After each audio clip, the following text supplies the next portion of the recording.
Hi friends, welcome to my channel. ಇದು ಏನು ಗೊತ್ತಾ, ನುಗ್ಗೆ ಸೊಪ್ಪು. ಇವತ್ತು ನಾನು ನುಗ್ಗೆ ಸೊಪ್ಪು ಬಸ್ಸಾರು ಮಾಡ್ತಾಯಿದ್ದೀನಿ.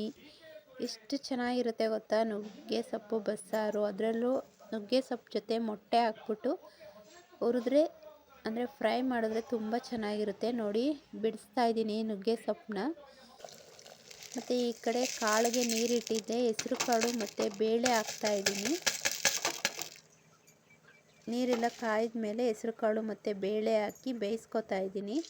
ಹಾಗೆ ಈ ಕಡೆ ಸಾಂಬಾರಿಗೆ ರೆಡಿ ಮಾಡ್ಕೊತಾ ಇದ್ದೀನಿ. ಏನು ಅಂದರೆ ಒಂದು ಈರುಳ್ಳಿ ತೊಗೊಂಡ್ರೆ ನೀವು ಅದರಲ್ಲಿ ಅರ್ಧ ಫ್ರೈ ಮಾಡ್ಕೋಬೇಕು, ಅರ್ಧ ಹಸಿದು ಹಾಕಬೇಕು. ಆವಾಗ ಚೆನ್ನಾಗಿರುತ್ತೆ. ಮೊದಲು ಎಲ್ಲರೂ ಬಸ್ಸಾರು ಮಾಡ್ತಾರೆ ಅಂದರೆ ಒಂದು ಈರುಳ್ಳಿನ ಸುಟ್ಟು ಬೆಳ್ಳುಳ್ಳಿನ ಒಲೆಯಲ್ಲಿ ಕೇಳಿದ್ದೀರಾ, ಸೌದೆ ಒಲೆ ಕೇಳಿರ್ತೀರಲ್ವ, ಅದರಲ್ಲಿ ಸುಟ್ಬಿಟ್ಟು ಮಾಡ್ತಾಯಿದ್ರು. ತುಂಬ ಟೇಸ್ಟಿಯಾಗಿ ಆಗ್ತಾಯಿತ್ತು ಆವಾಗ. ಇವಾಗೆಲ್ಲ ಗ್ಯಾಸ್ ಇದೆ, ಅದರಿಂದ ಯಾರು ಸುಡೋದಕ್ಕೆ ಹೋಗಲ್ಲ, ಈ ಥರ ಫ್ರೈ ಮಾಡ್ಕೊತಾರೆ. ನಾವೇನು ಕ್ವಾಂಟಿಟಿ ತೊಗೊತೀವೋ ಅದರಲ್ಲಿ ಅರ್ಧ ಬೆಳ್ಳುಳ್ಳಿ, ಈರುಳ್ಳಿ, ಜೀರಿಗೆ ಎಲ್ಲ ಕೂಡ ಆಫ್ ಮಾಡಿಕೊಂಡು ಅದನ್ನು ಸ್ವಲ್ಪ ಎಣ್ಣೆಯಲ್ಲಿ ಫ್ರೈ ಮಾಡ್ಕೋಬೇಕು. ಈರುಳ್ಳಿ, ಬೆಳ್ಳುಳ್ಳಿ, ಜೀರಿಗೆ, ಸ್ವಲ್ಪ ಮೆಂತ್ಯ, ಸ್ವಲ್ಪ ಮೆಣಸು ಇಷ್ಟು ಹಾಕ್ಕೊಂಡು ಫ್ರೈ ಮಾಡ್ಕೋಬೇಕು. ಅದ್ರ ಜೊತೆ ಹಾಗೆ ಖಾರ ಪುಡಿ ಯೂಸ್ ಮಾಡೋದಿದ್ರೆ ಡೈರೆಕ್ಟ್ ಹಾಗೆ ಹಾಕ್ಕೊಳ್ಳಿ. ಇಲ್ಲ ಖಾರ ಪುಡಿ ಯೂಸ್ ಮಾಡಲ್ಲ ಅನ್ನೋದಾದರೆ ಮೆಣಸಿನ್ಕಾಯಿನ ಈ ಥರ ಫ್ರೈ ಮಾಡಬೇಕಾದ್ರೆ ಹಾಕ್ಕೊಂಡು ಸ್ವಲ್ಪ ಫ್ರೈ ಮಾಡಿಕೊಂಡ್ರೆ ಆಯಿತು. ಹಾಗೆ ಒಂದು 2 ರೆಕ್ಕೆ ಕರಿಬೇವಿನ ಸೊಪ್ಪು ಹಾಕ್ಕೊಳ್ಳಿ.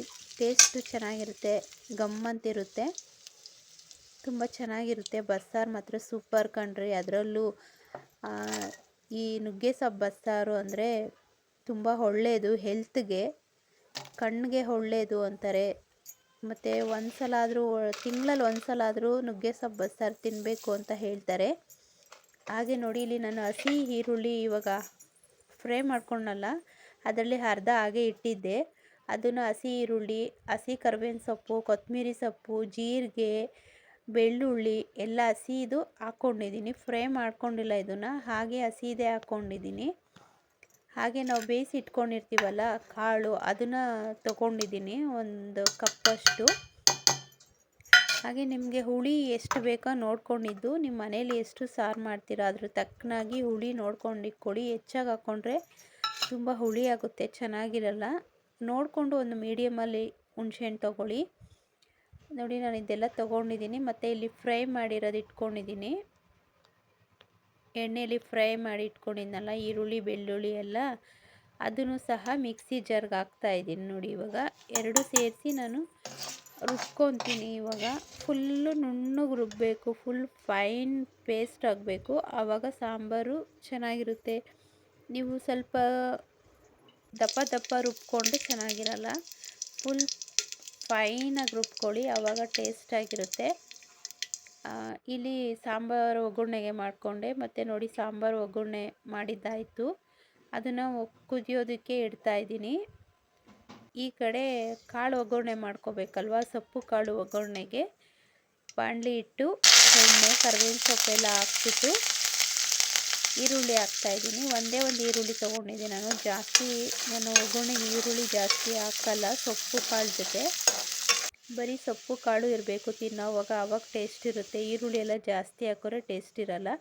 ಇಲ್ಲಿ ಉಪ್ಪು, ಖಾರ ಮತ್ತು ಸ್ವಲ್ಪ ಒಂದು ಸ್ಪೂನಷ್ಟು ಧನಿಯಾ ಪುಡಿ ತೊಗೊಂಡಿದ್ದೀನಿ. ಇವಾಗ ಉಪ್ಪು ಮತ್ತು ಖಾರದ ಪುಡಿನ ಹಾಕ್ತಾಯಿದ್ದೀನಿ. ಧನಿಯಾ ಪುಡಿ ಲಾಸ್ಟಲ್ಲಿ ಹಾಕ್ತೀನಿ. ಇವಾಗ ಬರೀ ಉಪ್ಪು ಮತ್ತು ಧನಿಯಾ ಪುಡಿ ಹಾಕಿ ಹಾಗೆ ಫ್ರೈ ಮಾಡ್ಕೊತಾ ಇದ್ದೀನಿ. ನಾನು ಮಂಗಳವಾರ ಇತ್ತಲ್ವ, ಅದಕ್ಕೋಸ್ಕರ ಮೊಟ್ಟೆ ಯೂಸ್ ಮಾಡ್ಬೋದು ಅಂಥೇಳಿ ಮೊಟ್ಟೆ ಹಾಕಿದ್ರೆ ಚೆನ್ನಾಗಿರುತ್ತೆ ನುಗ್ಗೆ ಸೊಪ್ಪು ಬಸ್ಸಾರಿಗೆ. ಇಲ್ಲ ಅಂದರೆ ಮೊಟ್ಟೆ ಹಾಕಲ್ಲ ಅನ್ನೋರು ಕಾಯಿ ತುರಿ ಯೂಸ್ ಮಾಡ್ಕೋಬೋದು. ಕಾಯಿ ತುರಿ ಯೂಸ್ ಮಾಡಿಕೊಂಡು ಒಗ್ಗರಣೆ ಮಾಡಿಕೊಂಡ್ರೆ ಚೆನ್ನಾಗಿರುತ್ತೆ, ಅದು ಕೂಡ ಸಖತ್ ಟೇಸ್ಟ್ಫುಲ್ಲಾಗಿರುತ್ತೆ. ನಾನಿಲ್ಲಿ ನೋಡಿ ಮೊಟ್ಟೆ ಹಾಕ್ಬಿಟ್ಟು ಹುರಿದು ಮೊಟ್ಟೆ ಹಾಕ್ಕೊಂಡು ಫ್ರೈ ಮಾಡ್ಕೊಂಡಿದ್ದೀನಿ. ಹಾಗೆ ಲಾಸ್ಟಲ್ಲಿ ಕೊತ್ತಂಬರಿ ಸೊಪ್ಪು ಮತ್ತು ಧನಿಯಾ ಪುಡಿ ಯೂಸ್ ಮಾಡ್ತಾಯಿದ್ದೀನಿ. ನೋಡಿ, ಹಾಕ್ಬಿಟ್ಟು ಸ್ವಲ್ಪ ಚೆನ್ನಾಗಿ ಫ್ರೈ ಮಾಡಿದ್ದೀನಿ. ನುಗ್ಗೆ ಸೊಪ್ಪು ಬಸ್ಸಾರು ತುಂಬ ಒಳ್ಳೆಯದು ಆರೋಗ್ಯಕ್ಕೆ.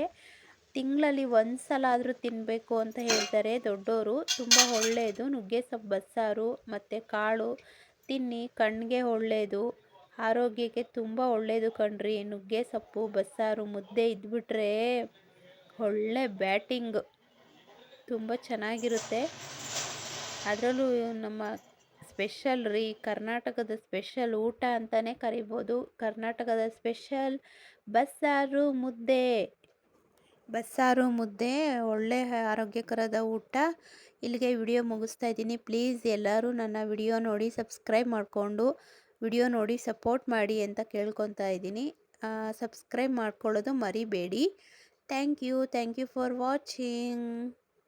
ಮತ್ತೆ ಸಿಗೋಣ ನೆಕ್ಸ್ಟ್ ವಿಡಿಯೋದೊಂದಿಗೆ.